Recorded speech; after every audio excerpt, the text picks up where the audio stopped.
টাঙ্গাইলের গোপালপুর উপজেলায় কৃষি প্রণোদনা কর্মসূচির আওতায় ক্ষুদ্র ও প্রান্তিক কৃষকদের মাঝে বিনামূল্যে রূপা আমন ধানের বীজ ও সার বিতরণ করা হয়েছে।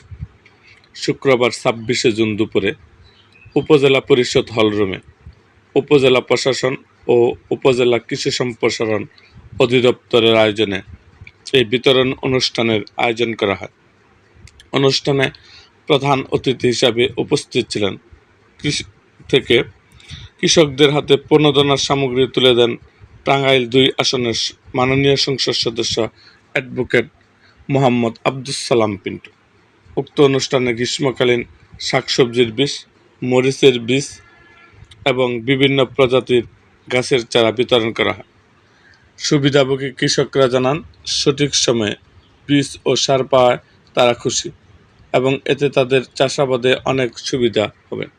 এ সময় উপজেলা প্রশাসনের কর্মকর্তা, কৃষি বিভাগের কর্মকর্তা এবং স্থানীয় রাজনৈতিক নেতৃবৃন্দ উপস্থিত ছিলেন। এরকম আরও ভিডিও পেতে এবং রাজনৈতিক অঙ্গনের নানা ঘটনা ও ইতিহাস জানতে আমাদের মুক্তাগাছার ইতিহাস মিডিয়া ইউটিউব চ্যানেলটিকে সাবস্ক্রাইব করুন এবং পাশে থাকা বেল আইকনটি বাজিয়ে দিন।